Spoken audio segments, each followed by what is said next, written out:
Ezra Levant here for Rebel News. I'm in the heart of Calgary. Behind me, the Calgary Petroleum Club, really the center of the action for all the oil and gas developers and exploration and production and deal making. For half a century, that's been the place to be.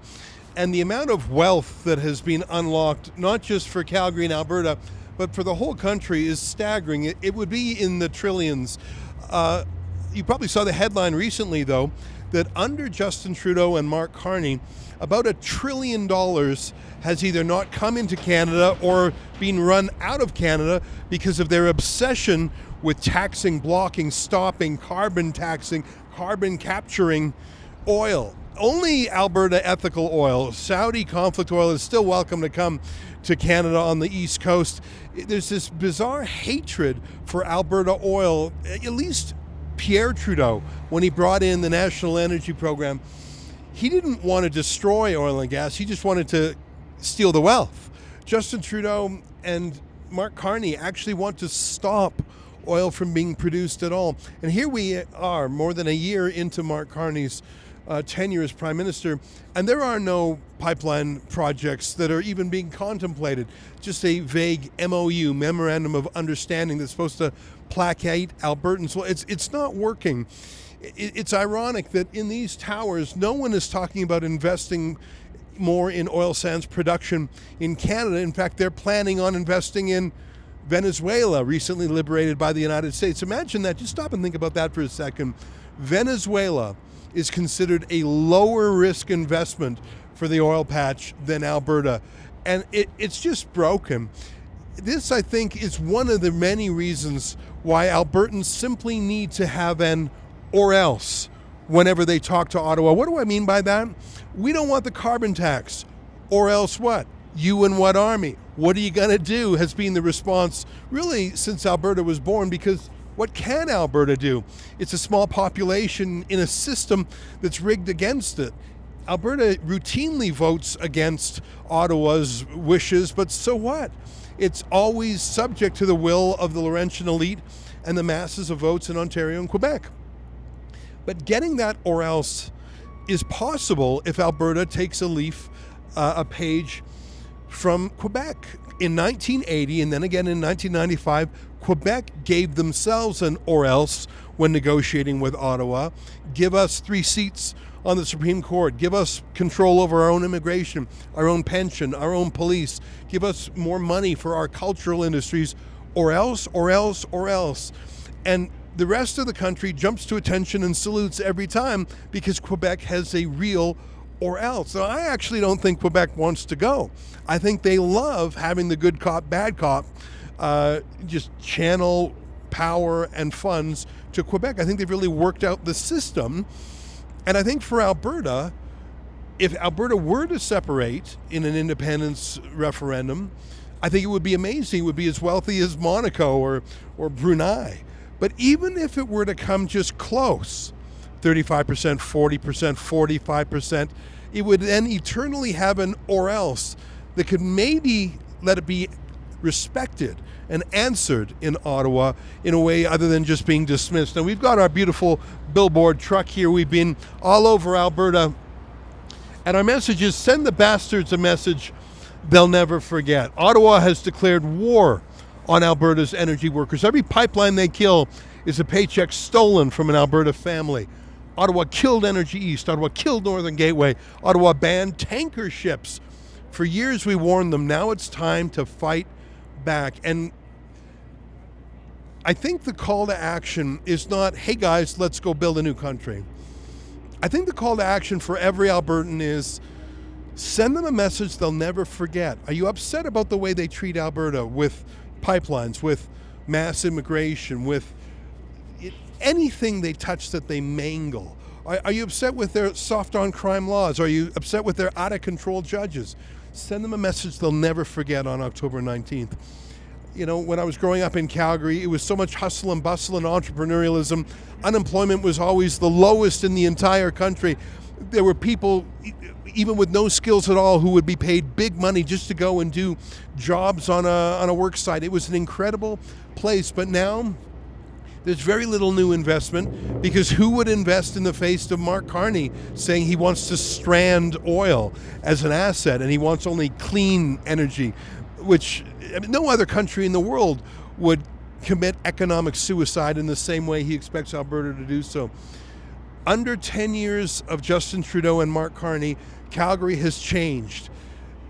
It still has its spirit of entrepreneurialism, but really the greatest gift that Ottawa has given Alberta is homelessness, open drug abuse, and a feeling that you cannot get ahead, not because you're not good enough or smart enough, but because Ottawa simply won't allow you to get ahead. We've got this truck on the road. It's been all over Alberta. I'm going to drive it around a little bit here in Calgary. I want to see what kind of reaction I get driving around. We set up a group called Act For Alberta to comply with Alberta election law, and we certainly have been doing that. This is our way of speaking out, because I'll tell you one thing. You simply can't trust the regime media, who have been perpetually at war with Alberta. And now that they see 300,000 uppity Albertans signing a petition for a referendum, they've gone into overdrive. Let's take the truck out there and see what we see.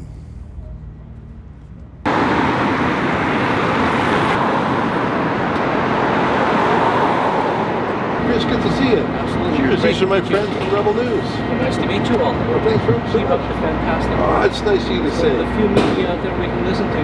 Right on. Why? No matter what the Canadian government tells me, Right I've read on. enough to know what the truth is. Good for you. This is it. Good for you. Thank you very much. Absolutely. Thank you.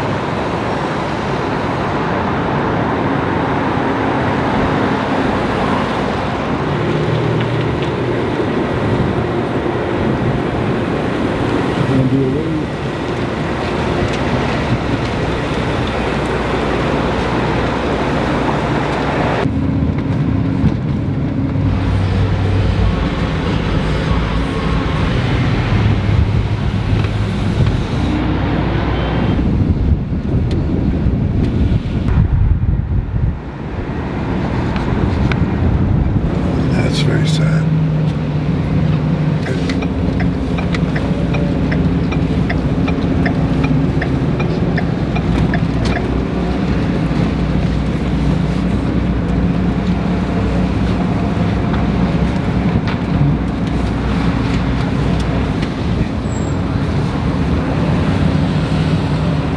That's so sad.